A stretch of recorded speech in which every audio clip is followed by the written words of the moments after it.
इन दोस्तों, आपके अपने YouTube चैनल मल्टीपल परीक्षा में एक बार फिर स्वागत है। आज हम लोग पॉलिटी के टॉप 200 क्वेश्चन करने वाले हैं। आई होप ये क्लास आप सभी के एग्ज़ाम के लिए बहुत महत्वपूर्ण क्लास है।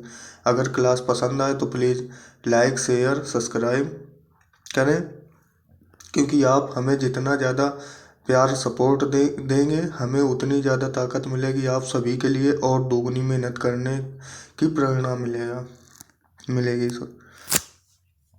तो आज हम लोग पॉलिटिकेशन करने वाले हैं। चलते हैं हम अपने पहले क्वेश्चन की ओर। क्वेश्चन नंबर 1, भारत के संविधान के ऊपर सबसे अधिक प्रभाव निम्नलिखित में से किसका माना जाता है? तो इसका आंसर हो जाएगा ऑप्शन नंबर डी, भारत सरकार अधिनियम 1935। चलते हैं अपने अगले क्वेश्चन की ओर। क्वेश्चन नंबर 2,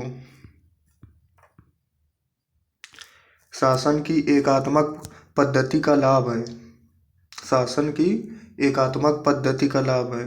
अधिक अनुकूलनशीलता, बी दृढ़ राज, सी जनता द्वारा अधिक सहभागिता, या डी सत्तावाद की कम संभावना है। तो ऑप्शन नंबर बी दृढ़ राज। चलते हैं अगले क्वेश्चन की ओर। इसका तो चलो आंसर दिख गया। निम्नलिखित में से किस देश का अलिखित संविधान है? तो किस देश का लिखित संविधान है? इंग्लैंड का। और भारत का कैसा संविधान है? भारत का है लिखित। और दुनिया का सबसे बड़ा संविधान है अपने देश भारत का। और दुनिया का सबसे छोटा संविधान है किसका? यूएसए का। मात्र 7 आर्टिकल हैं अमेरिका के संविधान में, और दुनिया का सबसे पहला लिखित संविधान है। चलते हैं नेक्स्ट क्वेश्चन की ओर।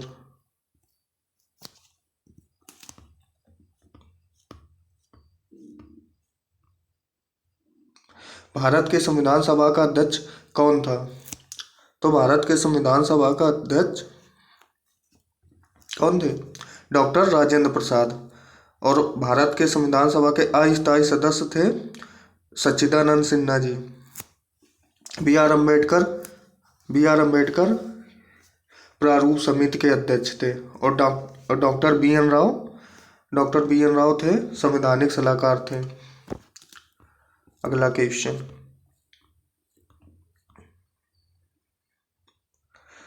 संविधान के अंतर्गत भारतीय लोकतंत्र के आदर्शों को हम कहाँ देख सकते हैं?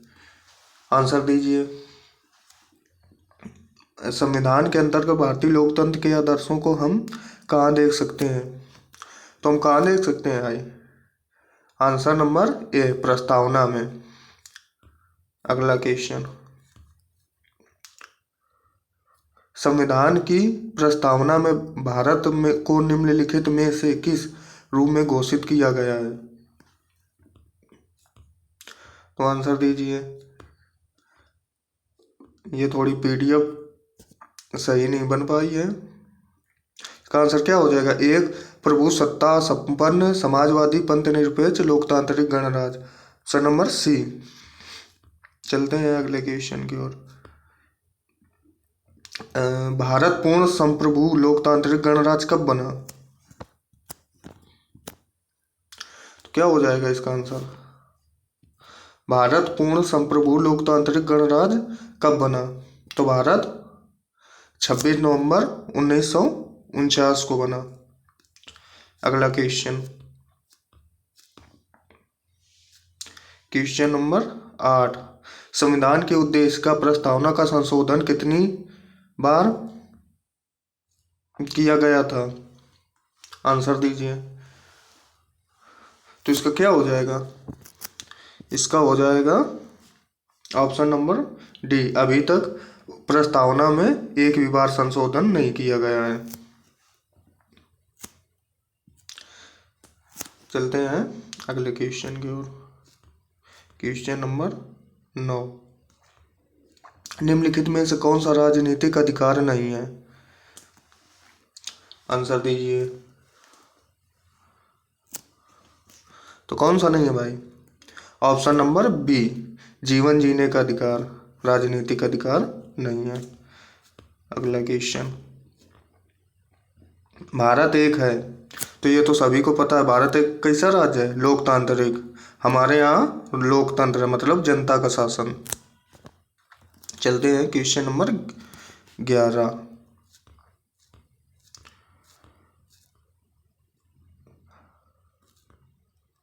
निम्न में से कौन सा संशोधन अधिनियम मिनी संविधान माना जाता है? आंसर दीजिए। तो कौन सा हो जाएगा? ऑप्शन नंबर सी, 42वां संविधान संशोधन। ऑप्शन नंबर सी, 42वां संविधान संशोधन 1976 में। इसमें इतना ज़्यादा संविधान संशोधन हुआ था। इसमें टोटल कितने? टोटल 52 आर्टिकलों में संशोधन किया गया था पूरे, इसीलिए इसको मिनी संविधान संशोधन कहा जाता है। क्वेश्चन बनता है कि लघु संविधान संशोधन किसे कहते हैं? तो 42वां संविधान संशोधन 1946। 44वां संविधान संशोधन में क्या हुआ था? संपत्ति का अधिकार हटा दिया गया था संविधान से, और इसको आर्टिकल 31 खत्म कर दिया गया था। आर्टिकल 31 खत्म कर दिया गया था। इसकी जगह में एक आर्टिकल नया क्लॉज जोड़ा गया 300A। इसमें क्या किया गया? संपत्ति के अधिकार को विधिक अधिकार बना दिया गया 300A में संशोधन करके संविधान में। चलते हैं अगले क्वेश्चन की ओर। Question number 12।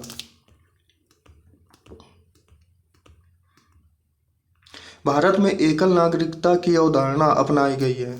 भारत में एकल नागरिकता की अवधारणा अपनाई गई है, तो किस देश से अपनाई गई है?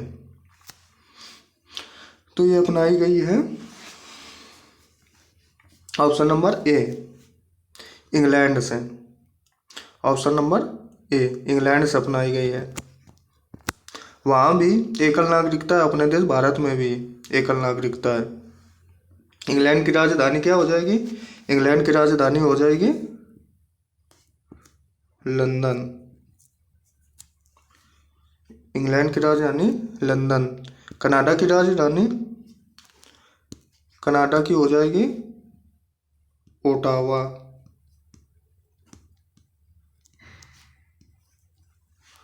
कनाडा की ओटावा। यूएसए में दोहरी नागरिकता है। यूएसए में दोहरी नागरिकता है। वहाँ स्टेट की अलग नागरिकता मिलती है और कंट्री की अलग मिलती है। तो जैसे मतलब आप शिकागो में रह रहे हैं, तो एक तो आपके पास शिकागो की सिटीजनशिप मिलेगी और दूसरी यूएसए की राजधानी वाशिंगटन डीसी। कौन सी है? Washington DC. Washington DC. France की राजधानी पेरिस। पेरिस किस नदी के किनारे बसा है? क्या है? पेरिस। फ्रांस की राजधानी पेरिस सीन नदी के किनारे बसा है। और यूएसए में कितने राज्य हैं? यूएसए में 50 राज्य हैं, 50 स्टेट हैं। चलते हैं क्वेश्चन नंबर 13। क्वेश्चन नंबर 13 देखते हैं। दोहरी नागरिकता निम्न में से किसकी विशेषता है? दोहरी नागरिकता निम्न में से किसकी विशेषता है? सो आंसर दीजिए। आंसर क्या हो जाएगा? दोहरी नागरिकता संघीय सरकार की व्यवस्था है।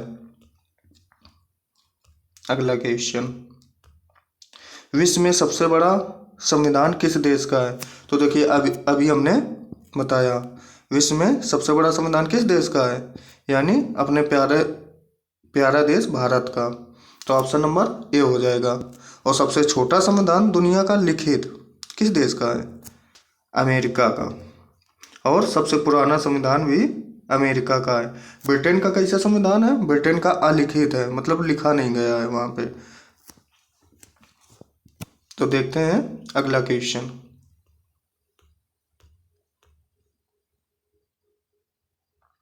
भारतीय संविधान में मूलभूत अधिकार किस संविधान से लिए गए हैं? तो भारतीय संविधान में मूलभूत अधिकार किसके संविधान से लिए गए हैं? तो ये लिए गए हैं अमेरिका से। अगला क्वेश्चन।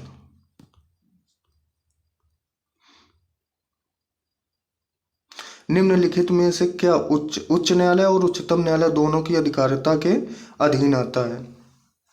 निम्न में से क्या उच्च न्यायालय व उच्चतम न्यायालय दोनों की अधिकारिता के अधीन आता है? तो क्या आता है? आंसर दीजिए।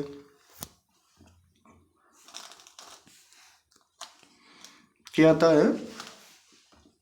ऑप्शन नंबर डी, मूल अधिकारों का संरक्षण। अगर आपके फंडामेंटल राइट का हनन हो रहा तो आप डायरेक्ट सुप्रीम कोर्ट में जा सकते हैं। डायरेक्ट सुप्रीम कोर्ट में जा सकते हैं। किस आर्टिकल के तहत? Article 32। B are Ambedkar ji ने इसको क्या कहा? संवैधानिक उपचारों का संरक्षण, संविधान की आत्मा का इसको। तो आर्टिकल 32 के तहत आप कहाँ जा सकते हैं? सुप्रीम कोर्ट, अगर आपके मूल अधिकारों का हनन हो रहा हो। और आर्टिकल 226 मतलब 226 के तहत आप कहाँ जा सकते हैं? High court.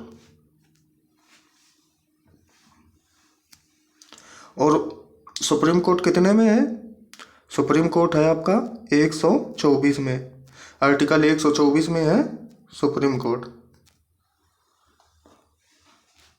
High court, high court है आपके 214 में। चलते हैं अगले क्वेश्चन की ओर। Question number 17। आई होप आप सभी आंसर दे रहे होंगे और आपको बड़ा मज़ा आ रहा होगा करने में क्वेश्चन। प्रारंभ में कितने मौलिक अधिकार दिए गए थे? मतलब जब संविधान बना था हमारे देश का तो उस समय कितने मौलिक अधिकार थे संविधान में? तो उस समय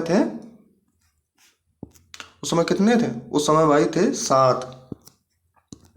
अब उस समय 7 थे, अब कितने हैं? अब हैं 6। कौन सा एक हटा दिया गया? एक हटा दिया गया संपत्ति का अधिकार, ये हटा दिया गया। आर्टिकल 31 में था, हमने अभी आपको बताया था।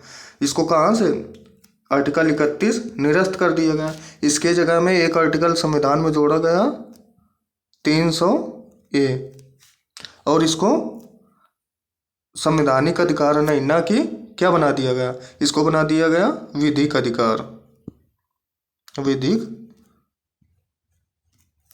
अधिकार बना दिया गया। चलते देखते हैं अगला क्वेश्चन। Question number 18। भारतीय संविधान में कितने प्रकार के न्यायिक आदेश हैं?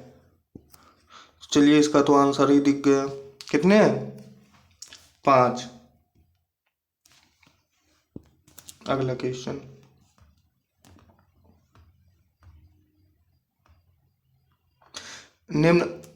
निम्नलिखित में से कौन सा अधिकार सभी भारतीय संविधान द्वारा एक मौलिक अधिकार के रूप में नहीं दिया गया है? आंसर दीजिए। अभी हमने आपको बताया था कौन सा नहीं दिया गया संविधान में। अब संपत्ति का अधिकार कब से हटा दिया गया था? 44वां संविधान संशोधन 1978 में हुआ था। तो ये हटा दिया गया था संपत्ति का अधिकार। चलते हैं अगले क्वेश्चन की ओर।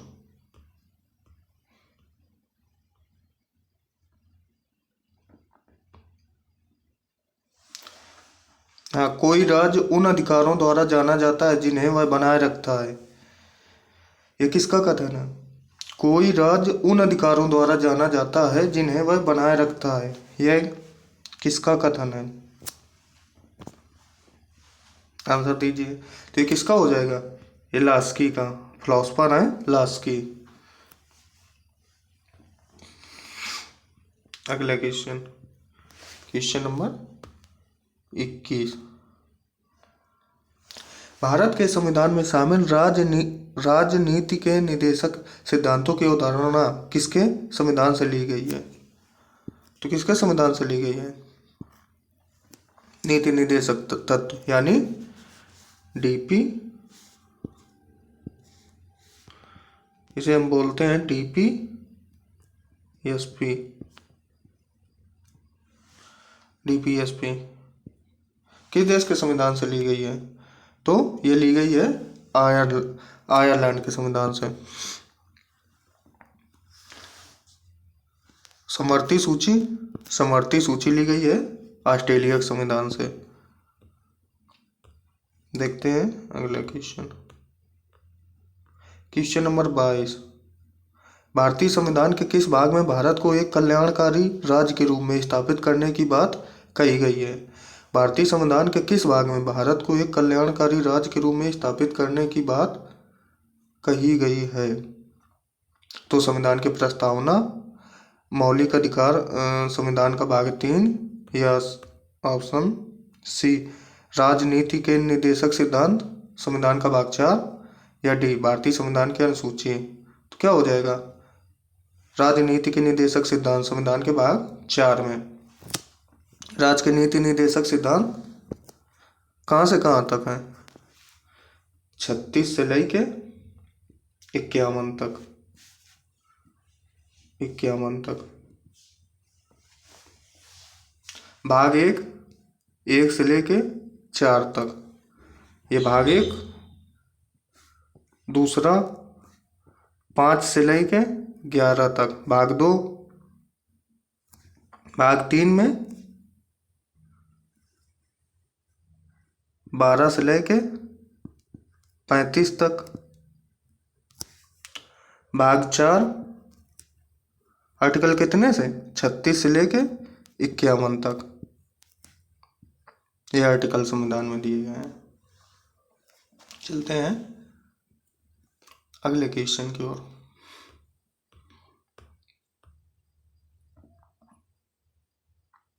उपराष्ट्रपति पदेन अध्यक्ष है।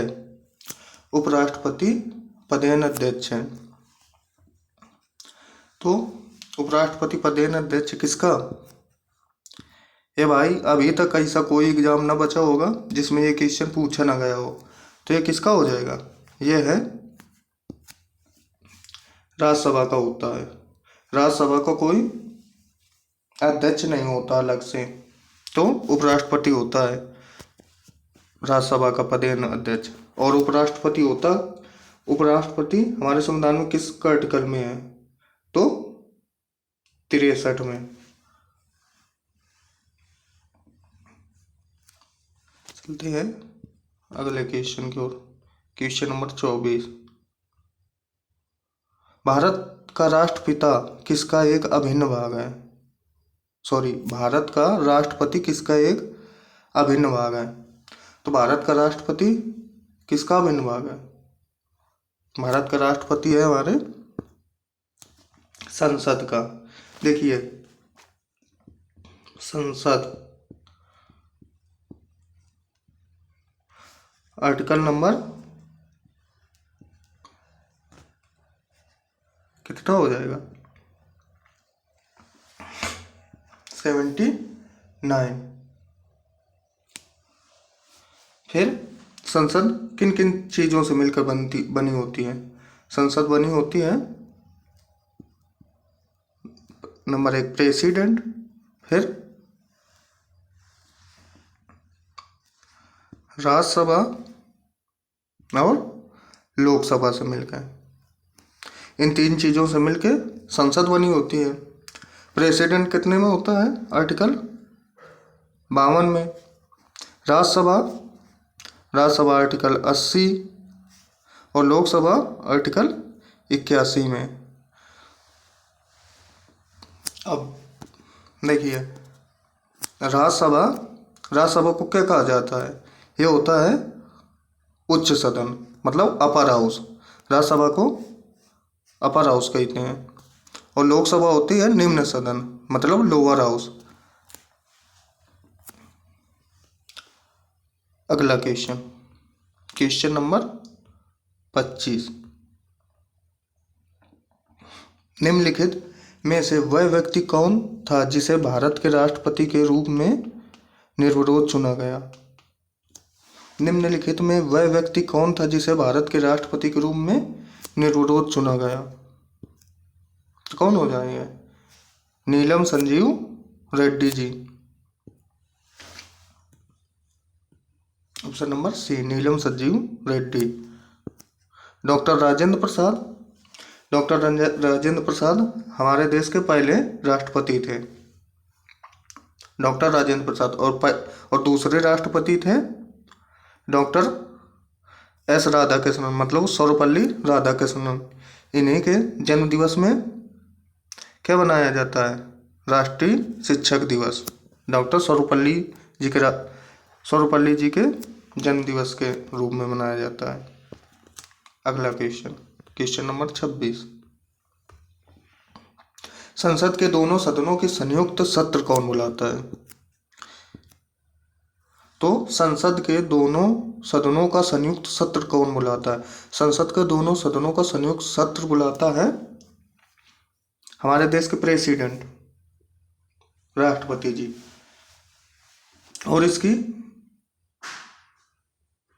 और ये दोनों सदनों की संयुक्त बैठक कितने में होता है? आर्टिकल 108। और ये राष्ट्रपति जी बुलाते हैं। और इसकी अध्यक्षता कौन करता है? दोनों सदनों की संयुक्त बैठक की अध्यक्षता करते हैं लोकसभा अध्यक्ष, लोकसभा स्पीकर। ये इसकी बैठक करते हैं। अब तक संयुक्त बैठक 3 बार हो चुकी हैं।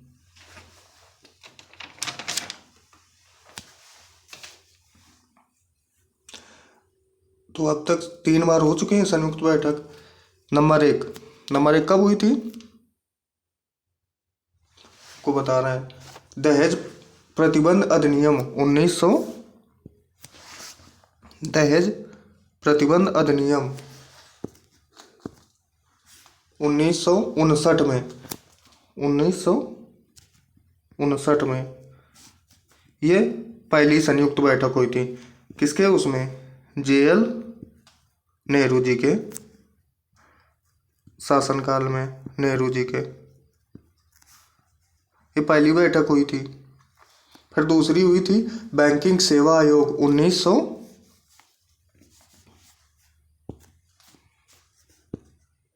दूसरी हुई थी 1977, बैंकिंग सेवा आयोग 1970 मोरारजी देसाई जी के शासनकाल में। तीसरी हुई थी आतंक निवारक अध्यादेश, पोटा, मतलब इसको इंग्लिश में पोटा भी बोलते हैं, पोटा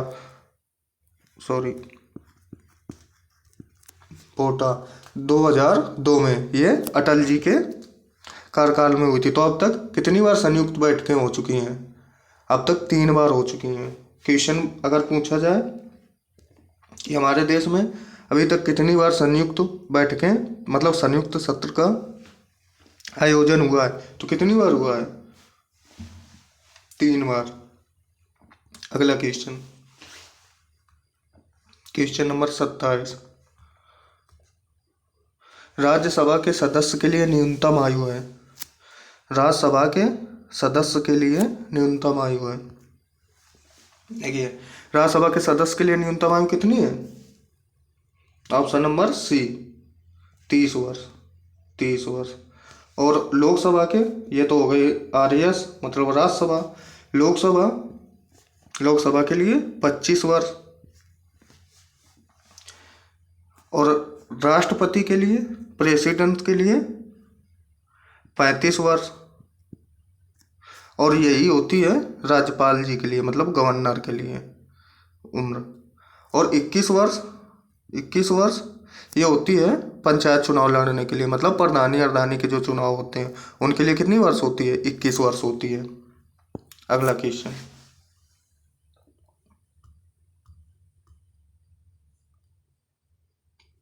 क्वेश्चन नंबर 28, भारतीय संसद के संयुक्त सत्र की अध्यक्षता कौन करता है? देखिए हमने अभी आपको बताया था, भारतीय संसद के संयुक्त सत्र की अध्यक्षता कौन करता है? तो संयुक्त सत्र की अध्यक्षता कौन करता है?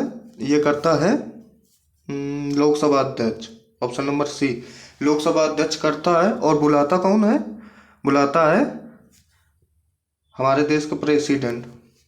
तो राष्ट्रपति जी बुलाते हैं और लोकसभा अध्यक्ष अध्यक्षता करते हैं। कितने में? 108 के तहत, आर्टिकल 108 के तहत संयुक्त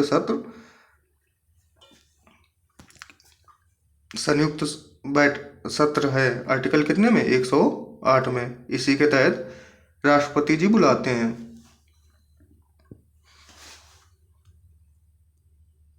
अगला क्वेश्चन, लोकसभा में किसी विधेयक को धन विधेयक के रूप में प्रमाणित कौन करता है? लोकसभा में किसी विधेयक को धन विधेयक के रूप में प्रमाणित कौन करता है? आंसर दीजिए। तो कौन करता है? हमारे देश के फाइनेंस मिनिस्टर, वित्त मंत्री। कौन है? निर्मला सीतारमण। वित्त मंत्री है निर्मला सीतारमण। गृह मंत्री कौन है? अमित शाह जी। गृह मंत्री अमित शाह जी। रक्षा मंत्री राजनाथ सिंह। और स्पोर्ट मिनिस्टर, खेल मंत्री कौन है? अनुराग ठाकुर। अगला क्वेश्चन, क्वेश्चन नंबर 33, वर्तमान में उच्चतम न्यायालय में मुख्य न्यायाधीश के अतिरिक्त कितने न्यायाधीश हो सकते हैं? देखिए, मुख्य न्यायाधीश के अतिरिक्त कितने न्यायाधीश हैं? न्यायाधीश हैं 33। 33 प्लस 1, ये हमारे कौन है? CGI, मतलब मुख्य न्यायाधीश। कौन है इस समय? इस समय है सुशील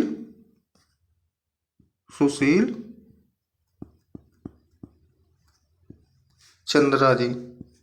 सुशील चंद्रा जी हैं हमारे मुख्य भारत के मुख्य न्यायाधीश उच्चतम न्यायालय के। और उच्चतम न्यायालय है कितने में? आर्टिकल 124, 124 में है उच्चतम न्यायालय।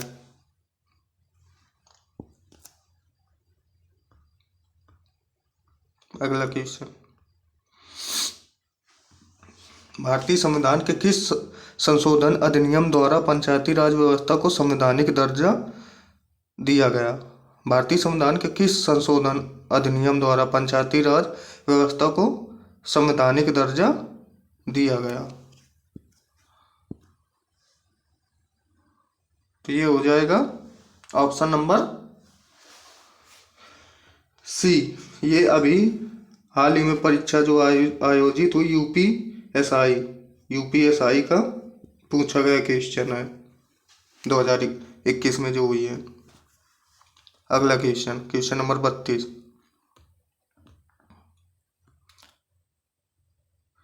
त्रिस्तरीय पंचायती राज तंत्र में शामिल है। त्रिस्तरीय पंचायती राज तंत्र में शामिल है, क्या शामिल है? ग्राम सभा, अंचल पंचायत, पंचायत समिति, बी जनपद पंचायत, तालुका पंचायत, अंचल पंचायत, या सी ग्राम पंचायत, ब्लॉक अथवा पंचायत समिति, या डी ग्राम सभा, पंचायत समिति, जिला परिषद। तो क्या है?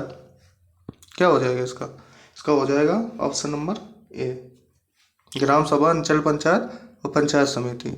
अगला क्वेश्चन, ये देखिए एसएससी टैक्स असिस्टेंस में आया हुआ क्वेश्चन है 2008 में।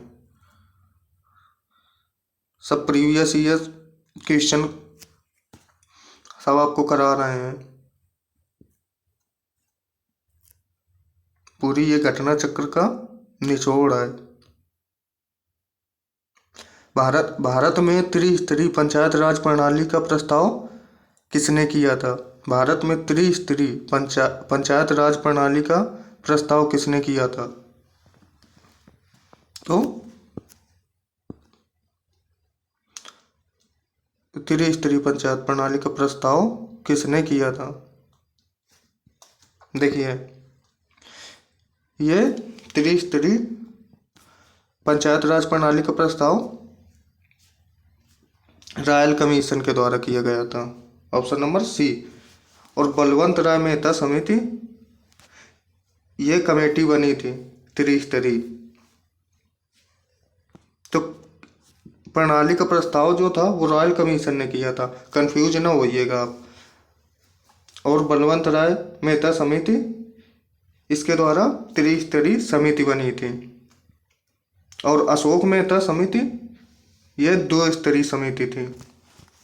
अगला क्वेश्चन, क्वेश्चन नंबर 34, सॉरी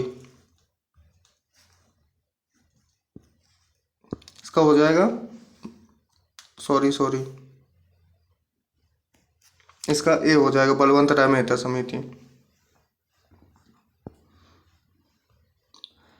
अगला क्वेश्चन,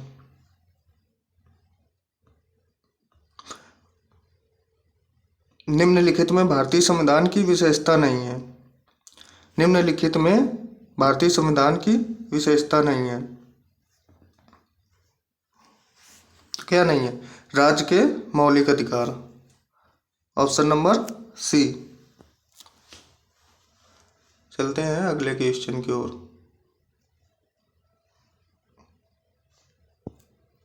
क्वेश्चन नंबर 2, भारतीय संविधान के आधारभूत अभिलक्षण कौन से हैं जिन्हें अनुच्छेद 368 के अंतर्गत संशोधित नहीं किया जा सकता है? संप्रभु भू भूभागी अखंडता, संसदीय प्रणाली और न्यायिक समीक्षा। आंसर दीजिए इसका। क्या हो जाएगा इसका? तो इसका हो जाएगा संप्रभुता, भूभागी अखंडता, संघीय प्रणाली, न्यायिक समीक्षा और शासन की संसदीय प्रणाली। ऑप्शन नंबर डी हो जाएगा। अगला क्वेश्चन, भारतीय संविधान में विधि निर्माण प्रक्रिया विदेशी स्रोत है। विधि निर्माण प्रक्रिया, भारतीय संविधान में विधि निर्माण प्रक्रिया किस देश से ली गई? तो ये ब्रिटेन से लिया गया। राजधानी ब्रिटेन की लंदन। और जापान की राजधानी, जापान की है टोक्यो।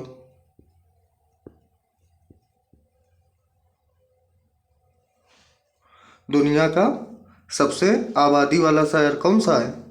जापान की राजधानी टोक्यो। यहाँ दुनिया के सबसे ज़्यादा इस सिटी में आबादी रहती है। जर्मनी की राजधानी, जर्मनी क्या हो जाएगी? बर्लिन। हिटलर कहाँ का था भाई? हिटलर यहीं का था, जर्मनी का। आयरलैंड, आयरलैंड की राजधानी, आयरलैंड की डबलिन। क्या हो जाएगी आयरलैंड की राजधानी? डबलिन। चलते हैं अगला क्वेश्चन, भारतीय संविधान में संशोधन की प्रक्रिया किस देश से लिया गया है? तो किस देश से लिया गया है? तो ये लिया गया है संविधान संशोधन प्रक्रिया साउथ अफ्रीका से। और संविधान संशोधन कितने में है? आर्टिकल 368, मतलब 368 में है संविधान संशोधन। अगला क्वेश्चन, भारतीय संविधान में कितने प्रकार के आपातकालीन प्रावधान हैं? भारतीय संविधान में कितने प्रकार के आपातकालीन संविधान है? तो भारतीय संविधान में कितने प्रकार के आपातकालीन संविधान है? ये हैं 3 प्रकार के। कौन कौन से? राष्ट्रीय आपात, नंबर 1 राष्ट्रीय आपात, 2 रुको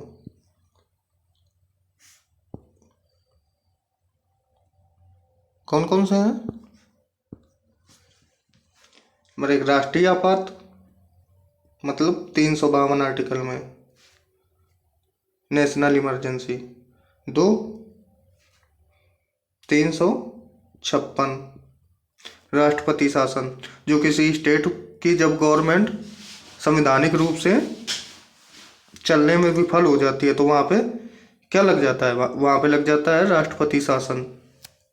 और तीसरा 360 फाइनेंशियल इमरजेंसी मतलब वित्तीय आपातकाल। तो ये हमारे देश में अभी तक एक भी बार नहीं लगा है वित्तीय आपातकाल, और ना ही कभी लगे ईश्वर की कृपा से। अगला क्वेश्चन, भारतीय संविधान के संघात्मक लक्षण की विशेषताओं में से शामिल नहीं किया गया है। भारतीय संविधान के संघात्मक लक्षण की विशेषताओं में से किसे शामिल नहीं किया गया है? तो इकहरी नागरिकता, option number B. Question number 7, संविधान की प्रस्तावना में वर्णित स्वतंत्रता में कौन नहीं है? संविधान की प्रस्तावना में वर्णित स्वतंत्रता में कौन नहीं है? तो इसका हो जाएगा ऑप्शन नंबर ए, आर्थिक स्वतंत्रता नहीं है। बाकी विचार की स्वतंत्रता है, अभिव्यक्ति की स्वतंत्रता है, विश्वास की स्वतंत्रता है। अगला क्वेश्चन,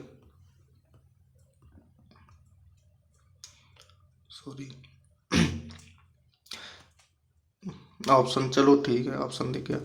कैबिनेट मिशन प्लान के अधीन बनी संविधान सभा में कितने सदस्य थे? तो कैबिनेट मिशन प्लान के अधीन बनी संविधान सभा में कितने अध्यक्ष थे? तो कितने थे? 389 सदस्य थे। कैबिनेट मिशन में कितने सदस्य थे? 389। और कैबिनेट मिशन में महिलाएं कितनी थी? तो महिलाएं थी 15। अगला क्वेश्चन,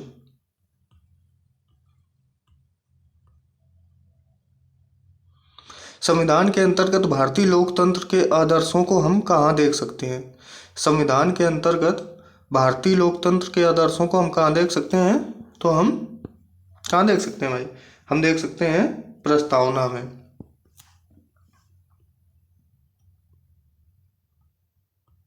अगला क्वेश्चन, संविधान सभा की अल्पसंख्यकों की उप समिति के अध्यक्ष का नाम बताएं। संविधान सभा की अल्पसंख्यकों की उप समिति के अध्यक्ष का नाम बताएं। ये कौन थे? ये थे H.C. Mukherjee, option number C. अगला क्वेश्चन, भारत के संविधान में संघीय शब्द का प्रयोग भारत के संविधान में संघीय शब्द का प्रयोग कहाँ पर हुआ है? तो संघीय शब्द का प्रयोग अभी कहीं नहीं हुआ है संविधान में। अगला क्वेश्चन,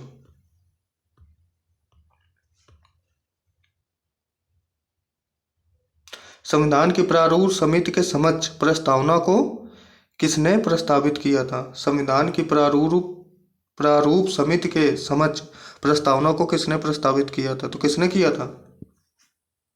प्रस्तावना जो सौंपी थी वो सौंपी थी जवाहरलाल नेहरू जी ने। किसको दिया था? जवाहरलाल नेहरू जी ने B.R.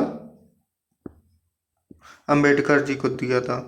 B.R. अम्बेडकर जी को दिया था। प्रारूप समिति के अध्यक्ष थे हमारे B.R. अम्बेडकर, और ये भारत के पहले लॉ मिनिस्टर मतलब कानून मंत्री थे B.R. अम्बेडकर। B.N. राव ये संवैधानिक सलाहकार थे। महात्मा गांधी राष्ट्रपिता, इनका जन्म कब हुआ था? 2 अक्टूबर कहाँ? पोरबंदर में। और इन्हीं के जन्म दिवस के रूप में क्या मनाया जाता है? विश्व अहिंसा दिवस। अगला क्वेश्चन,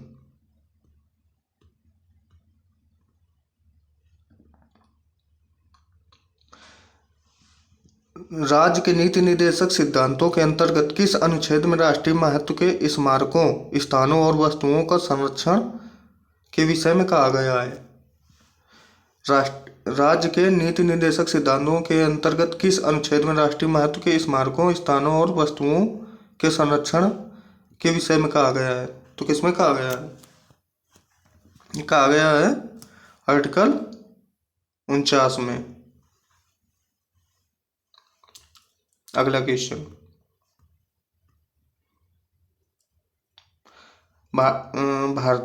भारतीय संविधान का कौन सा अनुच्छेद यह निर्धारित करता है कि राज्य की नीति के निर्देशक सिद्धांत किसी न्यायालय द्वारा लागू नहीं किए जा सकते? तो इसको किसमें है ये अनुच्छेद? अनुच्छेद 37 में है ये।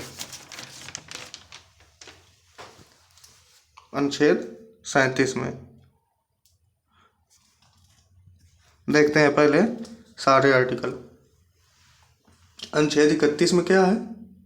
अनुच्छेद 31 हमने आपको अभी बताया था कि आर्टिकल में क्या था भाई, सॉरी, अनुच्छेद 31 में था संपत्ति का अधिकार। संपत्ति का अधिकार, तो इसको खत्म कर दिया गया। अब इसकी जगह में 300A लाया गया। अनुच्छेद 38 में, अनुच्छेद 38 में है राज्य लोक कल्याण की अभिव्यक्ति। चलते हैं अगले क्वेश्चन की ओर।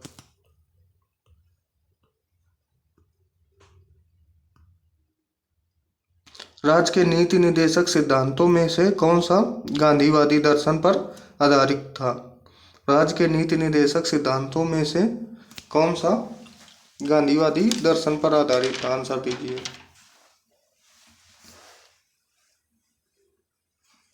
तो इसका हो जाएगा ऑप्शन नंबर ए, पंचायतों का गठन। अगला क्वेश्चन,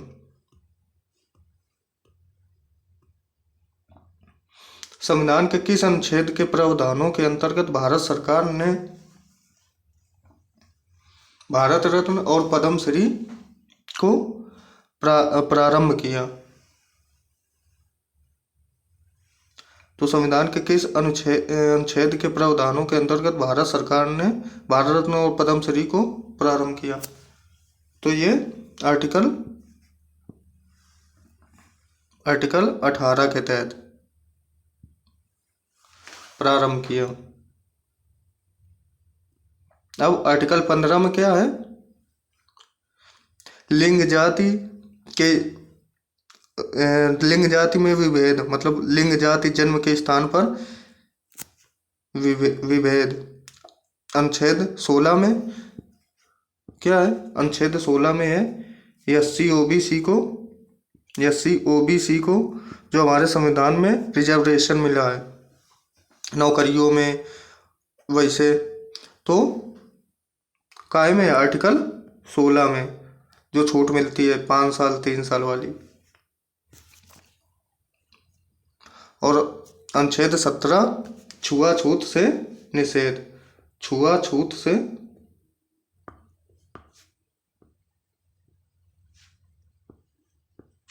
से निषेध, अनटचेबिलिटी, आर्टिकल 17।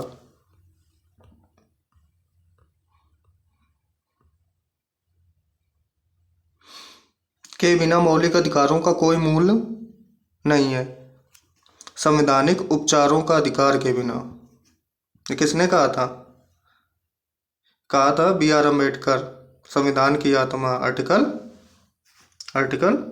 32। इसी के तहत हम सुप्रीम कोर्ट जा सकते हैं जब हमारे मौलिक अधिकारों का हनन हुआ हो, कोई कर रहा हो, या हमारे देश की सरकार या कोई राज्य की सरकार।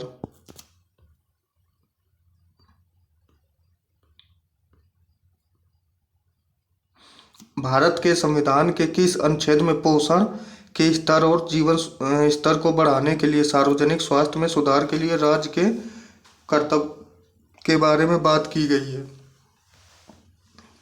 तो किसमें की गई? आर्टिकल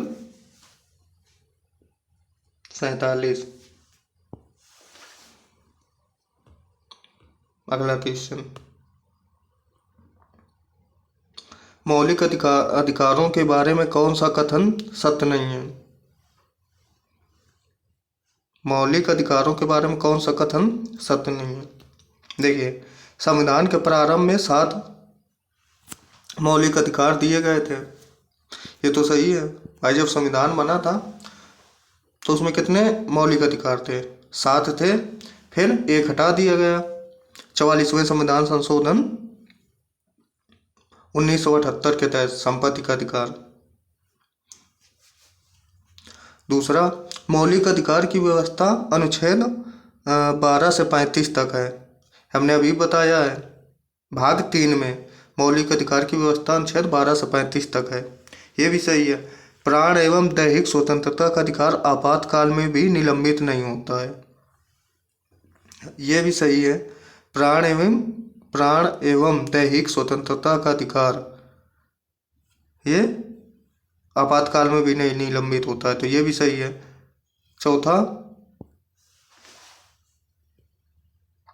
वाक एवं अभिव्यक्ति की स्वतंत्रता अनुच्छेद 19 में है, तो ये भी सही है। उसमें पूछा क्या गया था? पूछा गया है मौलिक अधिकारों के बारे में कौन सा कथन सत्य नहीं है, तो ये सारे सत्य हैं, तो इनमें से कौन सा हो जाएगा? इनमें से कोई नहीं, मतलब ये सभी सही है, इसीलिए हमारा आंसर कौन सा होगा? इनमें से कोई नहीं, ऑप्शन नंबर डी। उसमें पूछा गया था कौन सा नहीं है, तो एक भी ऐसे ऑप्शन नहीं है जो ना हो, सारे सही हैं। अगला क्वेश्चन, क्वेश्चन नंबर 20, किस मामले में सर्वोच्च न्यायालय ने संविधान के उन प्रावधानों को निरस्त किया जो मूलभूत अधिकारों पर निर्देशक सिद्धांतों के प्रभुत्व को मंजूर करते थे?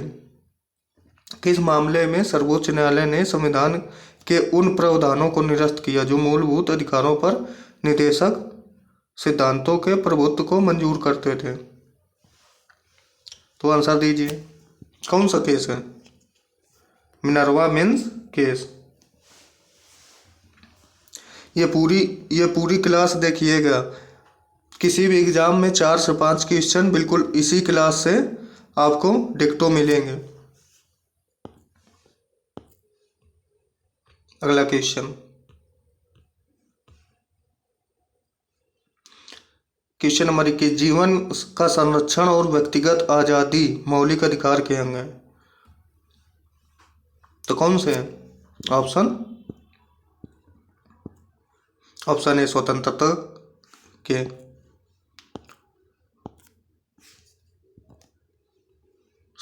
के, अगला क्वेश्चन, मौलिक अधिकारों को सुनिश्चित करने की जिम्मेदारी निम्नलिखित में किसको सौंपी गई है? ऑप्शन ए उच्च न्यायालय, ऑप्शन बी उच्चतम न्यायालय, या सी सभी न्यायालयों को, उपयुक्त ए और बी दोनों को।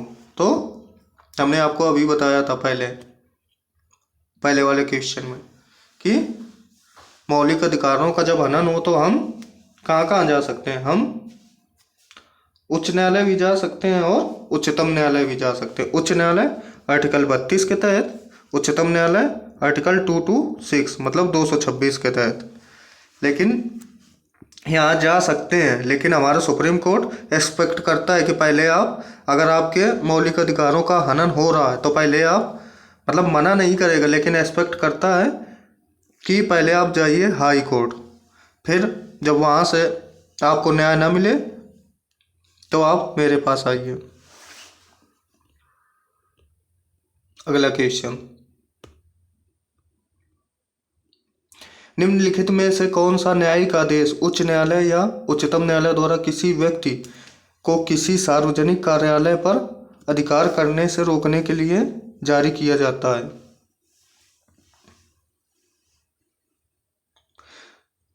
कौन सा हो जाएगा? इसका हो जाएगा ऑप्शन नंबर डी, अधिकार रक्षा। ये परमादेश, परमादेश लगाया जाता है कोई भी सरकारी कर्मचारी के ऊपर, किसी भी सरकारी कर्मचारी के ऊपर लगाया जाता है परमादेश, जब वो कानून के तहत काम न करे।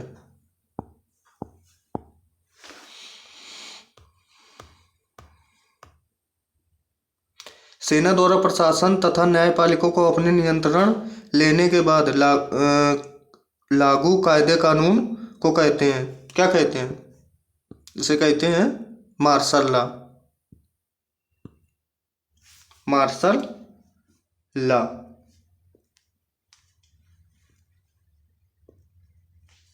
कहाँ लगा था अभी? अभी 5-6 महीना पहले म्यांमार में वहाँ की सेना ने आंग सांग सू की सरकार को हटा दिया था और उनकी जगह में खुद मतलब मार्शल लॉ यही लग गया था। म्यांमार में सेना का शासन हो गया है वहाँ पे। अगला क्वेश्चन, निम्न में से कौन सी रीट ऐसी है जो केवल किसी सरकारी पदाधिकारी के विरुद्ध लागू की जा सकती है? अभी हमने आपको बताया था, कौन सी होगी? परमादेश।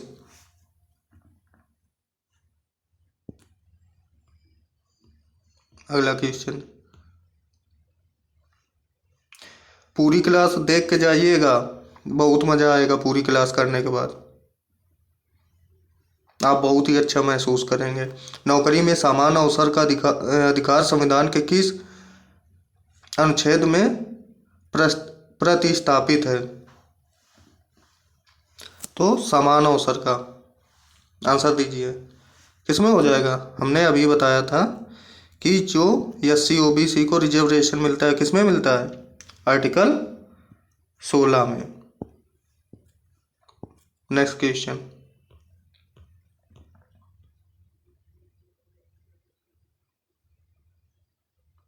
राष्ट्रीय आपातकाल के दौरान के अधिकार के तहत अधिकार स्वचालित रूप से निलंबित हो जाते हैं।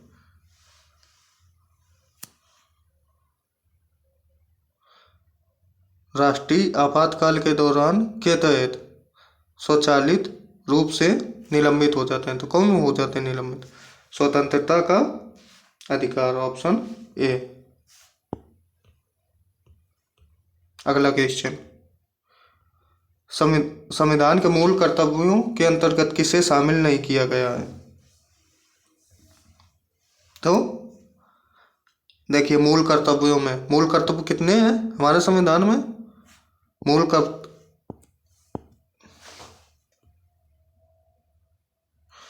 कर्तव्य हैं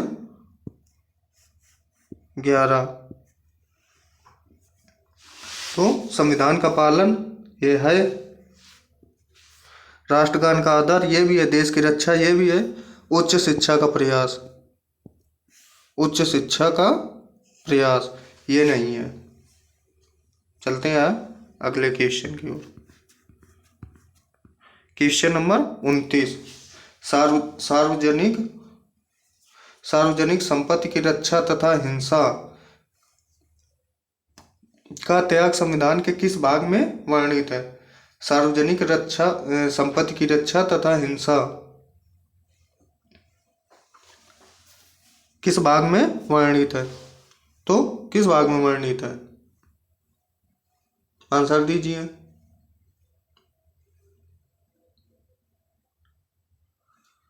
ये भाग 4 का में वर्णित है, ऑप्शन नंबर ए। चलते हैं नेक्स्ट क्वेश्चन की ओर। मौलिक कर्तव्यों की वर्तमान में संख्या है, तो हमने अभी आपको बताया था, कितनी है? 11, ऑप्शन नंबर बी। अगला क्वेश्चन, भारतीय संविधान में सरदार स्वर्ण सिंह की सिफारिश पर मौलिक कर्तव्यों को कब जोड़ा गया? तो ये कब जोड़ा गया था? स्वर्ण सिंह समिति के उसमें जोड़ा गया था 1946। 42वां संविधान संशोधन, मिनी संविधान संशोधन इसे ही कहते हैं।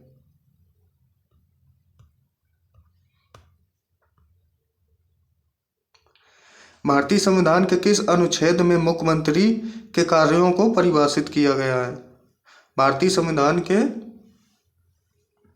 किस अनुच्छेद में मुख्यमंत्री के कार्यों को परिभाषित किया गया है? तो किसमें किया गया है? ऑप्शन नंबर सी, 167 के तहत। एक मुख्यमंत्री है कितने में? 163 में सीएम है, 163 में। अगला क्वेश्चन,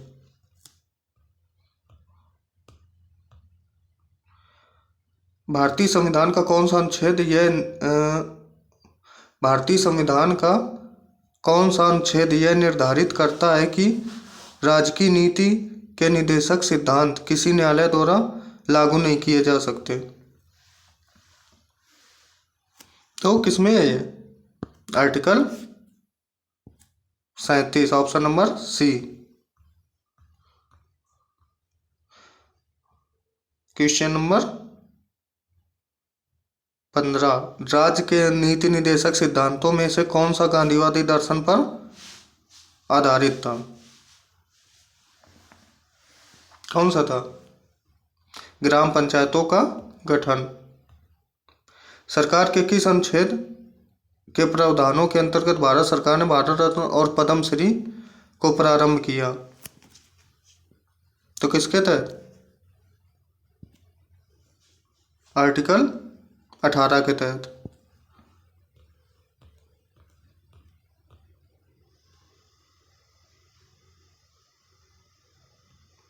सत्रह के बिना मौलिक अधिकारों का कोई मूल्य नहीं होगा। किसके बिना? संवैधानिक उपचारों का अधिकार। ये साथ पाँच छः क्वेश्चन शायद रिपीट हो रहे, इसके बाद नए क्वेश्चन मिलेंगे। 5 ही 6 हैं शायद, पीडीएफ में थोड़ा गड़बड़ हो गई है। भारत के संविधान के किस अनुच्छेद में पोषण के स्तर और सुधार की, तो क्या हो जाएगा इसका? ऑप्शन नंबर ए, 47। ये भी हो गया था, ये भी हो गया है। रुको, जीवन का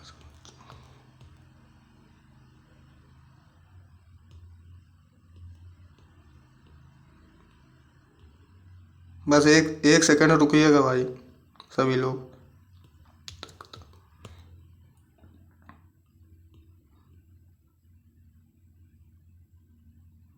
यहाँ से नौकरी में समान अवसर का अधिकार संविधान के किस अनुच्छेद में प्रस्तावित है? ऑप्शन नंबर डी, 16 में।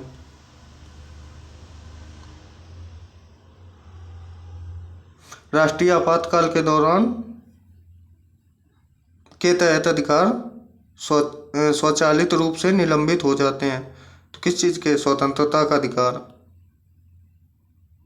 ये भी हो गए थे। एक सेकंड भाई, एक सेकंड, थोड़ी पीडीएफ बनाने में फॉल्ट हो गई।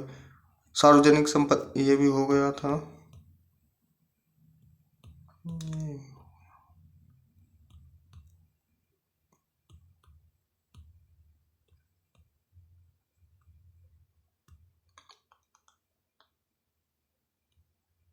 हाँ, यहाँ से शायद, चलो दिक्कत खत्म। निम्नलिखित में कौन सा आपातकाल राष्ट्रपति द्वारा स्वयं घोषित किया जा सकता है? तो कौन सा हो जाएगा इसका? ऑप्शन नंबर डी, विदेशी आक्रमण या आंतरिक, अब समझा देते हैं हम आपको। विदेशी आक्रमण या आंतरिक दंगे फसाद होने की वजह से आने वाला आपातकाल। देखिए, आपातकाल राष्ट्रपति स्वयं ही घोषित किया जा सकता। कोई भी आपातकाल राष्ट्रपति द्वारा स्वयं नहीं घोषित किया जा सकता जब तक मंत्रिपरिषद पूरी राष्ट्रपति जी को लिख कर ना दे कि आप इमरजेंसी लगाइए।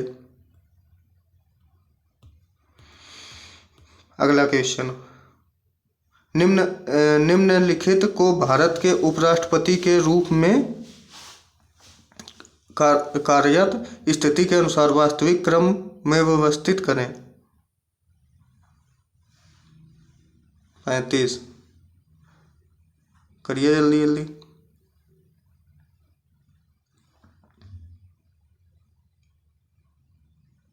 देखिए, डॉक्टर जाकिर हुसैन पहले मुस्लिम राष्ट्रपति थे हमारे देश के। नंबर 1 डॉक्टर जाकिर हुसैन, तीसरे ये चौथे वीवी गिरी साहब उपराष्ट्रपति के रूप में कार्यरत स्थिति के अनुसार वास्तविक क्रम। तो इसका कौन सा हो जाएगा? Option number B.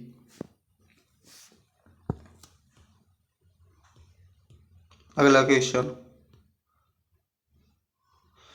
भारतीय संविधान के अनुसार कोई भी व्यक्ति उपराष्ट्रपति के रूप में चुनाव के लिए पात्र नहीं होगा जब तक वह भारत का नागरिक न हो, 35 वर्ष की आयु पूरी न कर चुका हो और राज्य परिषद के सदस्य के रूप में चुने जाने की योग्यता न रखता हो। आंसर दीजिए।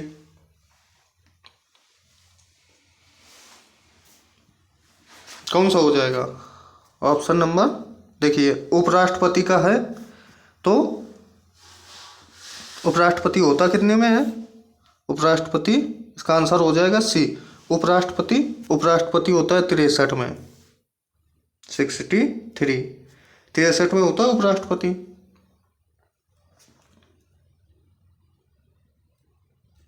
अगला क्वेश्चन,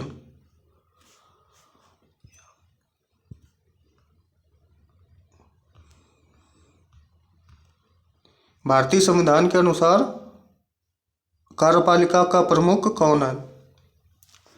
तो भारतीय संविधान के अनुसार कार्यपालिका का प्रमुख कौन है? तो राष्ट्रपति। वैसे वास्तविक रूप से कौन है? हमारे देश के प्रधानमंत्री। अगला क्वेश्चन, भारत के राष्ट्रपति को स्वेच्छा निर्णय अधिकार विवेकाधिकार के अंतर्गत क्या प्राप्त है? तो क्या प्राप्त है? प्रधानमंत्री की नियुक्ति। अगला क्वेश्चन, एकल हस्तांतरणी मतदान पद्धति में हर मतदाता व्यक्त कर सकता है केवल 2 विकल्प, केवल 1 विकल्प, भरे जाने वाले पदों के लिए भरे जाने वाले पदों से कम विकल्प, उतने विकल्प जितने चुनाव में प्रत्याशी हैं। तो ये तो शायद सभी कर लेंगे, जितने किसी भी चुनाव में जितने प्रत्याशी लड़ रहे हों, आप किसी भी प्रत्याशी को मत अपना दे सकते हैं। तो इसका कौन सा हो जाएगा? Option number D. चलते हैं अगले क्वेश्चन की ओर। क्वेश्चन नंबर 40, भारत के राष्ट्रपति को उनके कार्यकाल की समाप्ति से पूर्व महाभियोग करने के लिए किसकी अनुशंसा अनिवार्य है? आंसर दीजिए। तो क्या हो जाएगा? ऑप्शन नंबर डी, संसद के दोनों सदन। और जब महाभियोग राष्ट्रपति के जी के ऊपर महाभियोग लगाना हो तो मंत्रिपरिषद को कितने दिन पहले सूचित करना पड़ता है? राष्ट्रपति जी को सूचित करना पड़ता है 14 दिन पहले। अगला क्वेश्चन,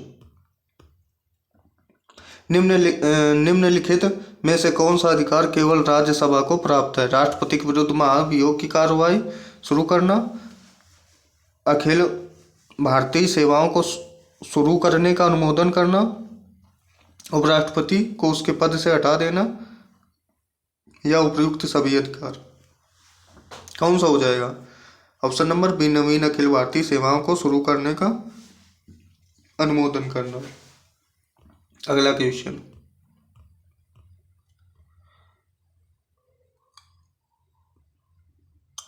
निम्नलिखित में कौन सा विधेयक राज्यसभा में पहले प्रस्तुत नहीं किया जा सकता है? तो कौन सा हो जाएगा? धन विधेयक। धन विधेयक जो होता है वो हमेशा लोकसभा में प्रस्तुत किया जाता है। और धन विधेयक होता कितने में? आर्टिकल 110 110 में मनीवेल होता है। और ये क्वेश्चन अभी लास्ट ईयर 2021 में यूपीपीसीएस में पूछा गया था।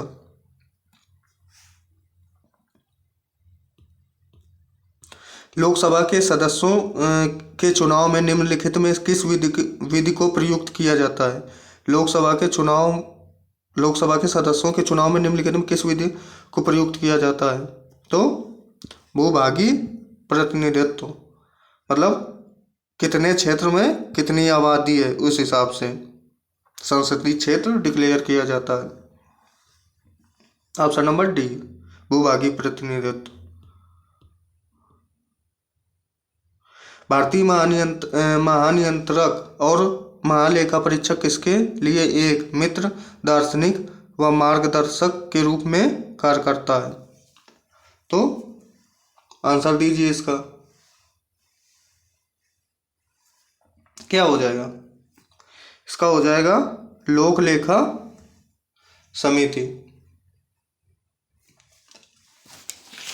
ऑप्शन नंबर ए, लोक लेखा समिति। इसमें सदस्य होते हैं लोक लेखा समिति में 22। कितने होते हैं? लोक लेखा समिति में 22 सदस्य होते हैं। 22 सदस्य, 15 होते हैं लोकसभा से और 7 होते हैं राज्यसभा से। प्राक्कलन समिति इसमें होते हैं टोटल 30 सदस्य। और 30 कहाँ से होते हैं? एलएस, मतलब लोकसभा से। और ये भारत की सबसे बड़ी समिति है प्राक्कलन समिति। अगला क्वेश्चन देखते हैं। भारत के नियंत्रक और महालेखा परीक्षक की रिपोर्ट की समीक्षा करने वाली संसदीय समिति है कौन सी? लोक लेखा समिति। अगला क्वेश्चन, भारत में संसद की वित्तीय समितियां निम्नलिखित में से कौन सी हैं? वित्तीय समितियां, आंसर दीजिए जल्दी जल्दी।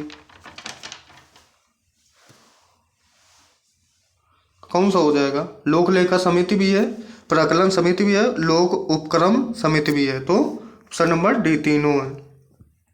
अगला क्वेश्चन, यदि संसद किसी विशिष्ट उद्देश्य के लिए कोई समिति नियुक्त करे तो उसे क्या कहते हैं? तदर्थ समिति। Option number B. अगला क्वेश्चन,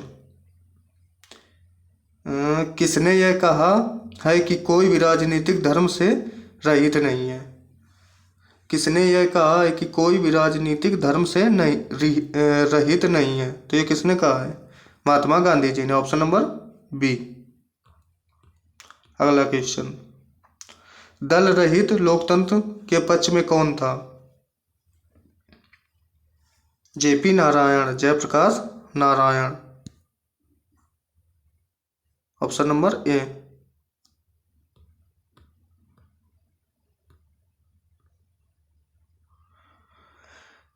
सूची एक, सरकार के रूप का सूची सेकंड, सिद्धांत के साथ मिलान कीजिए और सूचियों के नीचे दिए गए कोडों से सही चुनिए। देखिए, सरकार के रूप सिद्धांत, अध्यात्मक प्रणाली, मिलान कीजिए या हम आपको मिलवा दे रहे हैं। देखिए तो कौन सा हो जाएगा? ऑप्शन नंबर सी, अध्यक्षात्मक प्रणाली, शक्ति का पृथक्करण। फिर संसदीय प्रणाली, कार्यपालिका और विधानमंडल के बीच घनिष्ठ संबंध। तो इसका ऑप्शन नंबर सी हो जाएगा। मतपत्रों को सबसे पहले प्रयोग किया गया था। मतपत्रों का सबसे पहले प्रयोग किया गया था, कहाँ किया गया था? प्राचीन यूनान में। ऑप्शन नंबर ए, एथेंस में। अगला क्वेश्चन, किसी राजनीतिक दल को राष्ट्रीय दल के रूप में मान्यता दी जाती है जब वह सभी राज्यों में चुनाव लड़ता हो, जब वह राष्ट्रीय चुनाव में कुल मतदान का कम से कम 5% मत प्राप्त कर ले, यदि उसे 4 या अधिक राज्यों में राजनीतिक दल के रूप में मान्यता दी गई हो, अगर वह कम से कम 3 राज्यों में सत्ता प्राप्त कर ले। तो इसका ऑप्शन नंबर सी हो जाएगा। यदि उसे 4 या अधिक राज्यों में राजनीतिक दल के रूप में मान्यता दी गई हो। हमारे देश में कितने राष्ट्रीय दल हैं? हमारे देश में 7 राष्ट्रीय दल हैं।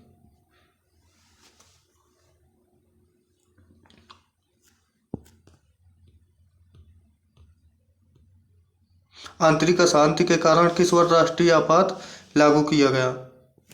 तो आंतरिक अशांति के कारण किस वर्ष राष्ट्रीय आपात लागू किया गया था? यह किया गया था 1975 में। किसकी? इंदिरा जी के शासनकाल में लगाया गया था राष्ट्रीय आपात। फिर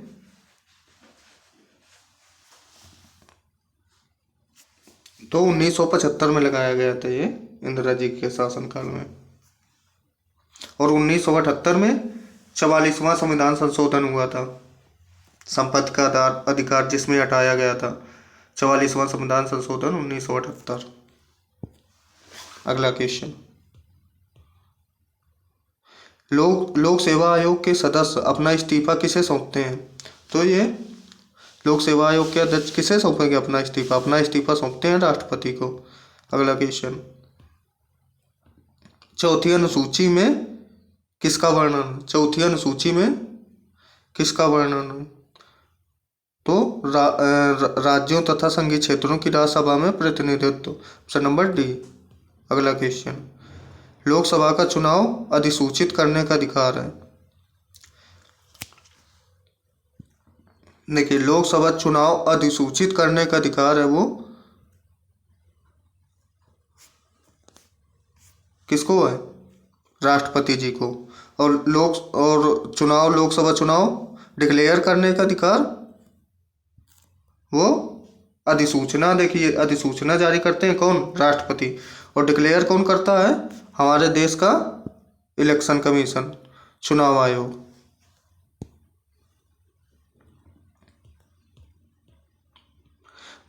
भारतीय संविधान के अनुच्छेद 80(1) के अनुसार राज्यसभा की संरचना में निहित है। तो ऑप्शन ए, राष्ट्रपति द्वारा मनोनीत 12 सदस्य, या ऑप्शन बी, राज्य और केंद्र शासित प्रदेशों के अधिकतम 238 प्रतिनिधित्व। तो क्या हो जाएगा इसका? हो जाएगा दोनों सही है। तो ऑप्शन नंबर बी।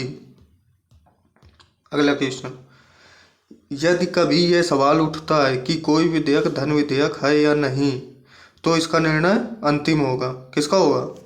भाई लोकसभा में प्रस्तुत किया जाता है आर्टिकल 110 के तहत, तो लोकसभा में जब प्रस्तुत किया जाएगा तो कौन होगा इसका निर्णायक अंतिम? इसका होते हैं लोकसभा के अध्यक्ष। और लोकसभा के अध्यक्ष कौन है?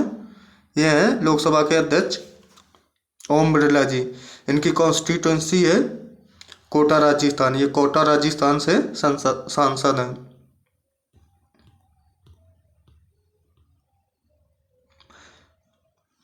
अगर पढ़ने में मज़ा आ रहा हो तो ज़्यादा से ज़्यादा इसको शेयर करें। अगला क्वेश्चन, मुख्य चुनाव आयुक्त का कार्यकाल वर्ष का होता है या वर्ष की उम्र तक जो भी पहले हो? क्या 6 वर्ष या 65 वर्ष तक होता है? Option number C. अगला क्वेश्चन, दल परिवर्तन के आधार पर अयोग्यता के प्रावधान को शामिल करती है। 10वीं अनुसूची संविधान में किस वर्ष जोड़ी गई थी? तो 10वीं अनुसूची किस वर्ष जोड़ी गई थी? ऑप्शन नंबर बी 1985 में। राष्ट्रीय सुरक्षा अधिनियम 1980 के अंतर्गत हिरासत की अधिकतम अवधि क्या है? तो राष्ट्रीय सुरक्षा अधिनियम NSA, इसे क्या बोला जाता है? NSA। इसकी अधिकतम अवधि है 12 महीने, 1 साल।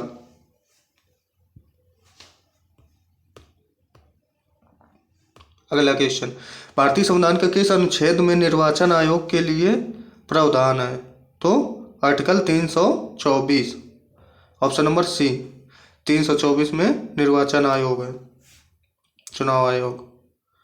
और मुख्य चुनाव आयुक्त कौन है? मुख्य चुनाव आयुक्त सुशील चंद्रा जी। लोकसभा में मतदान करते समय टाई की स्थिति में वोट डालने का अधिकार होता है। ऑप्शन नंबर बी स्पीकर के पास। अगला क्वेश्चन, कितने दिनों तक यदि लोकसभा का कोई सदस्य बिना सदस्य के अनुमति के सदन की बैठकों से अनुपस्थित रहता तो उसे अयोग्य ठहराया जाएगा बिना बताए? तो ऑप्शन नंबर सी 2 महीने। अगर 2 महीने तक कोई सदस्य बिना बताए सदन से अनुपस्थित रहता है तो उसे मतलब सस्पेंड कर दिया जाता है। अगला question, house of the peoples को लोकसभा का नाम किस वर्ष दिया गया था? Option number A 1954। अगला क्वेश्चन, लक्काद्वीप, मिनिकॉय और अमीनी द्वीप का नाम बदलकर लक्षद्वीप किस वर्ष में संसदीय अधिनियम द्वारा किया गया था? ऑप्शन नंबर ए 1973 में। अगला क्वेश्चन,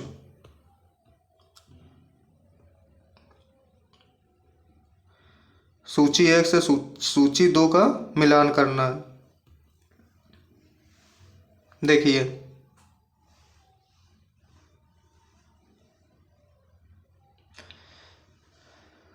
लोकसभा सदस्य वयस्क मतदान द्वारा निर्वाचित। भाई, लोकसभा का जब चुनाव होता है, अभी 2024 में होगा, तो वयस्क मतदान मतलब जिसके 18 से उम्र ऊपर है वो सब वोट दे सकते हैं। तो 1 का 4 हो जाएगा। तो एक ही ऑप्शन में है, ऑप्शन नंबर डी। तो इसका आंसर क्या हो जाएगा? Option number D. Elimination method सीखा करिए, एक ऑप्शन मिल जाए उसी से एलिमिनेट करके। अगला क्वेश्चन, राज्य की वास्तविक कार्यपालिका शक्तियों का प्रयोग किसके द्वारा किया जाता है? देखो, वास्तविक शब्द लग गया। राज्य की वास्तविक कार्यपालिका का प्रयोग किसके द्वारा किया जाता है? तो राज्य में है तो मुख्यमंत्री के द्वारा, और यही अगर कंट्री में होता तो वास्तविक लग जाता तो प्रधानमंत्री जी के द्वारा। अगला क्वेश्चन, किस अनुच्छेद के अनुसार राज्य विधान परिषद बनाई या समाप्त की जा सकती है? तो आर्टिकल 169 169। ये विधान परिषद इसी से मतलब बनाई या समाप्त की जा सकती है। और कितने राज्यों में है विधान परिषद? तो ये 6 राज्यों में है विधान परिषद।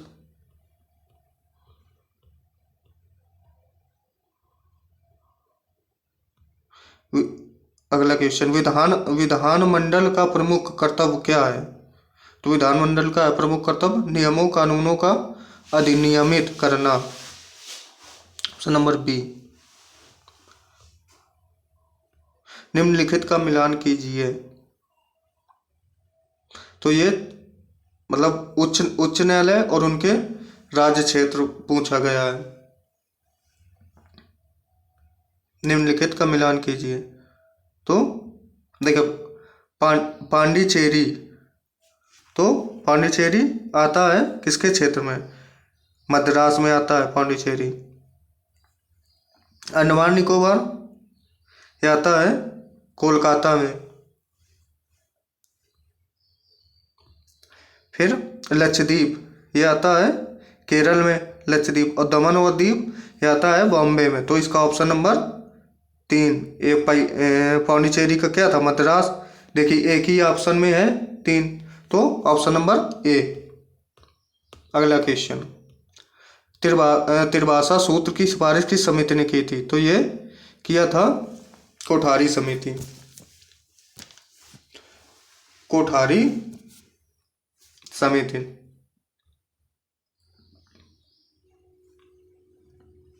अगला क्वेश्चन, निम्न में से कौन से विषय हमारे संविधान की संरक्षित सूची में शामिल नहीं है?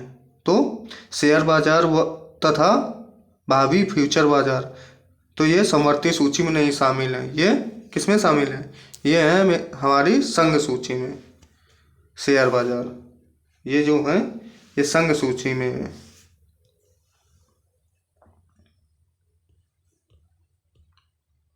किस समिति आयोग ने केंद्र व राज्य संबंध की जांच की? सहकारिता आयोग, ऑप्शन नंबर सी। ये सहकारिता आयोग कब आया था? यह आया था 1983 में। चलते हैं अगले क्वेश्चन में। क्वेश्चन नंबर 75, किस वर्ष तक भारत में एक पार्टी का प्रभुत्व था? तो ऑप्शन नंबर बी, किस वर्ष तक था? 1977 तक। 1977 तक भारत में किस पार्टी का प्रभुत्व था? तो नेशनल कांग्रेस। 1977 तक भारत में कांग्रेस का शासन था। 1977 में नॉन कांग्रेस प्राइम मिनिस्टर कौन बने थे? मोरारजी देसाई साहब। 1977 में नॉन कांग्रेस। और कांग्रेस की स्थापना कब हुई थी? 1885 में। 1885 में कांग्रेस की स्थापना हुई थी। किसके शासनकाल में? लॉर्ड डफरिन के शासनकाल में। चलते हैं अगले क्वेश्चन, भारतीय संविधान के किस अनुच्छेद में अनुसूचित जातियों और अनुसूचित जनजातियों के लिए आरक्षण का प्रावधान किया गया है? आंसर दीजिए। तो किसमें किया गया है? Option number C, 335।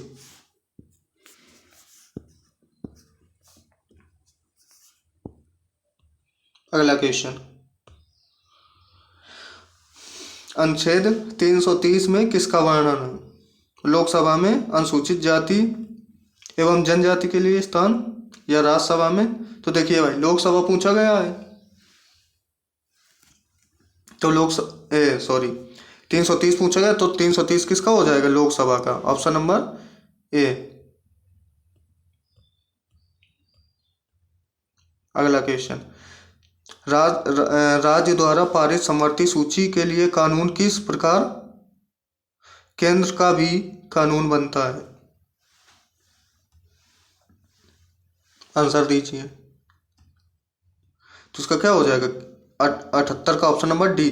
केंद्रीय कानून बनने के लिए बनाए जाने से पहले यदि विधानसभा से पारित होने के बाद इसे राष्ट्रपति द्वारा मंजूरी मिल चुकी है। अगला क्वेश्चन, क्वेश्चन नंबर 79, वर्ष 1947 के बाद निम्नलिखित में से किस राज्य को भारत के संघ के साथ बलपूर्वक मिलाया गया था? तो हैदराबाद को मिलाया गया था। यहाँ के जो निजाम थे वो बहुत मचल रहे थे कि हमें भारत में नहीं मिलना, हमें भारत में नहीं मिलना। इसलिए तो इनको भारत सरकार को बलपूर्वक मतलब पुलिस का सहारा लेके मिलाया गया था हैदराबाद को।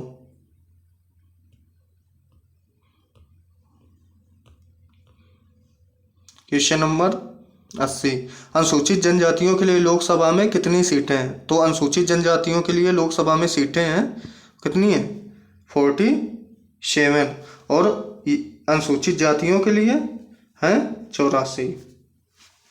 नोट कर लेना आप लोग। अगला क्वेश्चन, भारत में राष्ट्रपति अपना कार्यकाल पूरा होने से पहले अपना त्यागपत्र किसको सौंपते हैं? तो राष्ट्रपति जी किसको सौंपेंगे? राष्ट्रपति जी उपराष्ट्रपति को सौंपेंगे। अगर उपराष्ट्रपति अपना त्यागपत्र देना चाहे तो वो राष्ट्रपति को सौंपेगा। प्रधानमंत्री तो पता ही होगा, प्रधानमंत्री किसको सौंपते हैं? राष्ट्रपति जी को। मुख्य न्यायाधीश भी मुख्य न्यायाधीश सौंपेगा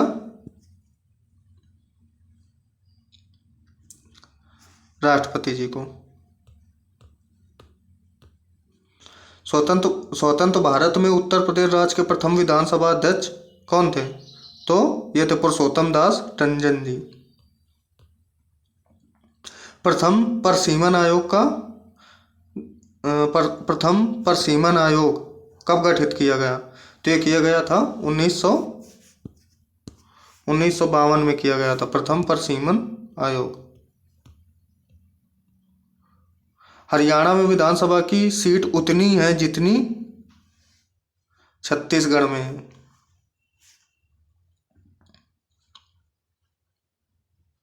अगला क्वेश्चन, निम्नलिखित में कौन सुमेलित है? भारत की आकस्मिकता निधि 267। ये क्वेश्चन 2021 में अभी यूपीपीसीएस यूपीएसआई दोनों में पूछा गया है। देखिए, भारत का लोक लेखा, भारत की जो संचित निधि है वो है 226 मतलब 266 में है। भारत का महान्यायवादी है जो वो 78 में नहीं, वो 76 में है, 76 में है। अगला क्वेश्चन, न्यायिक ढांचा सर्वोच्च न्यायालय। अब ये सुप्रीम कोर्ट के कुछ क्वेश्चन है। राष्ट्रपति और उपराष्ट्रपति के चुनाव के संबंध में चुनाव याचिका को के समक्ष दायर किया जा सकता है। तो किसके समक्ष? सीधे केवल जब राष्ट्रपति और उप राष्ट्रपति के चुनाव होंगे तो केवल सुप्रीम कोर्ट में याचिका दायर की जा सकती है। Option number D. अगला क्वेश्चन, भारत में उच्च न्यायालयों की संख्या है। भारत में उच्च न्यायालयों की संख्या है 25। और उच्च न्यायालय होता किस आर्टिकल के तहत है? 214।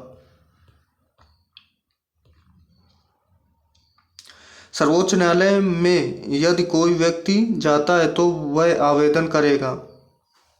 सर्वोच्च न्यायालय में यदि कोई व्यक्ति जाता है तो वह आवेदन करेगा। 88 केवल और केवल इंग्लिश में। Option number B.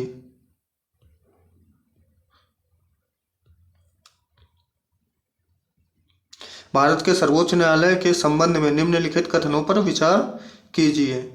भारत के सर्वोच्च न्यायालय के संबंध में निम्नलिखित कथनों पर विचार कीजिए। तो भारतीय संविधान के अनुसार सर्वोच्च न्यायालय का गठन किया गया, सही है। वर्तमानता सर्वोच्च न्यायालय में एक मुख्य न्यायाधीश और 25 न्यायाधीश हैं। तो वर्तमान में तो इतने नहीं है, वर्तमान में कितने हैं? 33 न्यायाधीश और एक मुख्य न्यायाधीश। और भारत के मुख्य न्यायाधीश कौन है? NV रामना 48वें है जो। यह सर्वोच्च न्यायालय स्थायी रूप से दिल्ली में स्थित है, परंतु यदि भारत के मुख्य न्यायाधीश चाहे तो भारतीय राष्ट्रपति की सलाह से कहीं और भी इसकी बैठक कर सकते हैं। यह चौथा, भारत एवं विदेशी देशों के बीच विवादों के ऊपर सर्वोच्च न्यायालय के मूल अधिकार क्षेत्र फैले हुए हैं? तो आंसर दीजिए। तो इसका हो जाएगा एक एक, ये तो सही था, 1 और 3 ये कर सकते हैं, ऑप्शन नंबर बी। अगला क्वेश्चन, उच्चतम न्यायालय के पहले न्यायाधीश का नाम बताइए जिनके खिलाफ स्वतंत्र भारत में संसद में महाभियोग का प्रस्ताव पेश किया गया था। तो जस्टिस रामास्वामी के खिलाफ। अगला क्वेश्चन, किसी उच्च न्यायालय के न्यायाधीश की पेंशन प्रभारित की जाती है? बी, भारत के संचित निधि को। देखिए, किसी उच्च न्यायालय के न्यायाधीश की पेंशन भारत की संचित निधि से दी जाती है। अगला क्वेश्चन, सर्वोच्च न्यायालय के न्यायाधीश पद पर नियुक्ति के पात्र बनने के लिए किसी जज को उच्च न्यायालय के न्यायाधीश के रूप में कितने वर्षों की सेवा की आवश्यक होती है? आंसर दीजिए। तो ऑप्शन नंबर बी, 5 वर्ष।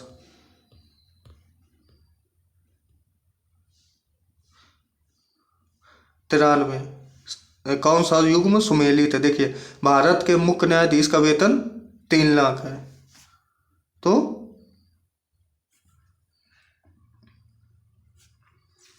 संविधान के 102 संशोधन कानून पिछड़े वर्गों के राष्ट्रीय आयोग को संवैधानिक दर्जा दिया गया। तो इसका कौन सा हो जाएगा? ऑप्शन नंबर बी, यही सही है। देखिए, भारत के मुख्य न्यायाधीश का वेतन होता है जो 3 लाख नहीं होता है, वो होता है 2.8 लाख, मतलब 2,80,000। और और जो तीसरे में है, संविधान का 103वां संशोधन कानून आर्थिक रूप से 15%। देखिए, ये संशोधन सही है, 103वां है, लेकिन 15% नहीं, ये 10% रिजर्वेशन जो जनरल को मिला है, 10% EWS।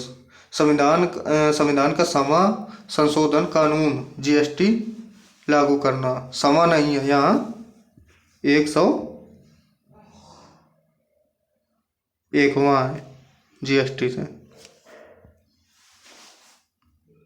तो इसका ऑप्शन बी हो जाएगा। अगला क्वेश्चन, निम्नलिखित में कौन सुमेलित नहीं है? तो परिवार न्यायालय 1984 सही है, ग्राम न्यायालय 2009 सही है, मोबाइल कोड 2007, राष्ट्रीय हरित न्यायालय, नेशनल ग्रीन ट्रिब्यूनल, इसको इंग्लिश में क्या कहते हैं? नेशनल ग्रीन ट्रिब्यूनल, ये 2012 नहीं भाई, 2010 है इसका, 2010। अगला क्वेश्चन, भारत के प्रशासनिक सुधार और लोक शिकायत विभाग ने सुशासन सूचकांक का पहला संस्करण कब जारी किया था? तो ये कब किया था? 25 दिसंबर 2020। अगला क्वेश्चन, जिला उपभोक्ता फोरम किसके मूल्य तक के मामलों की सुनवाई कर सकता है? जिला उपभोक्ता फोरम ये कर सकता है 20 लाख से कम, 20 लाख तक के। अगला क्वेश्चन, जिला प्रशासन का मुखिया कौन होता है? जिला प्रशासन का तो जिला अधिकारी होता है, DM जिसे बोलते हैं। अगला क्वेश्चन, भारत के किस राज्य में जिला अधिकारी को समाहर्ता कहते हैं? तो कहाँ कहते हैं? महाराष्ट्र में। महाराष्ट्र की राजधानी मुंबई, हरियाणा की राजधानी चंडीगढ़, उत्तर प्रदेश की लखनऊ और असम की दिसपुर। अगला क्वेश्चन, तहसीलदार, नायब तहसीलदार, कानूनी तथा पटवारी किसके निर्देशक, अधीक्षण तथा नियंत्रण में कार्य करते हैं? तो ये किसके करते हैं? ये करते हैं जिला अधिकारी के, मतलब DM के। अगला क्वेश्चन, जिला प्रशासन के कार्य हैं। जिला प्रशासन के कार्य हैं तो शांति व्यवस्था स्थापित करना, स्थानीय संस्थाओं के निर्वाचनों की व्यवस्था करना, भूमि प्रशासन या उपरोक्त सभी। तो इसका ऑप्शन नंबर डी, उपरोक्त सभी। अगला क्वेश्चन, जिला प्रशासन में जिला अधिकारी की भूमिका होती है। जिला प्रशासन में जिला अधिकारी की भूमिका होती है। राजस्व विभाग के प्रमुख के रूप में, जिला मजिस्ट्रेट के रूप में, जिला प्रशासकीय अधिकारी के रूप में, या उपयुक्त सभी। तो इसका ऑप्शन नंबर डी हो जाएगा, उपयुक्त सभी। अगला क्वेश्चन, निम्नलिखित में से कौन राज्य सरकार तथा स्थानीय शासन के बीच राजस्व बंटवारे के लिए उत्तरदायी है? तो कौन सा है? ऑप्शन नंबर सी, राज्य वित्त आयोग।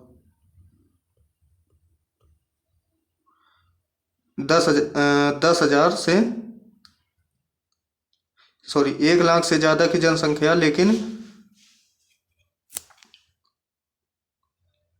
10 लाख से कम जनसंख्या के शहर का प्रशासन करने वाली शहरी स्थानीय निकाय कौन सी है? तो नगर पालिका। Option number C. भारतीय संविधान के किस संशोधन ने नगरीय स्थानीय सरकारों को संवैधानिक दर्जा दिया है? तो ऑप्शन नंबर बी, 74वां संविधान संशोधन। अगला क्वेश्चन, त्रिस्तरीय पंचायती राज तंत्र में शामिल है। त्रिस्तरीय पंचायती राज तंत्र में शामिल है, आंसर दीजिए। तो इसका आंसर हो जाएगा सी, ग्राम पंचायत, ब्लॉक तथा पंचायत समिति, जिला परिषद। अगला क्वेश्चन, भारत के आधारिक लोकतंत्र निम्न में से कौन सुनिश्चित करता है? ए, कौन करता है? पंचायती राज। अगला क्वेश्चन, 73वां संविधान संशोधन निम्न में किससे संबंधित है? तो 73वां संविधान संशोधन जो है वो है पंचायती राज संस्थाओं से। Option number D. UPSI में आया हुआ ये क्वेश्चन है, अभी 5 दिसंबर को जो हुआ था। भारत में पंचायती राज स्थापित करने वाले प्रथम 2 राज्य, तो प्रथम 2 राज्य राजस्थान और आंध्र प्रदेश, पंचायती राज ये स्थापित करने वाले। अगला क्वेश्चन, भारत के संविधान के अनुच्छेद 243(1) के अनुसार पंचायतों के वित्तीय स्थिति की समीक्षा के लिए वित्त आयोग का गठन कब किया गया?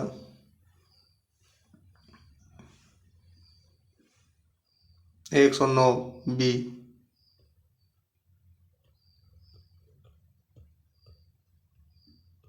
निम्नलिखित में से कौन ग्राम पंचायत की सर्वप्रथम महिला सरपंच है? तो छवि राजावत। कौन सा हो जाएगा? इसका हो जाएगा छवि राजावत।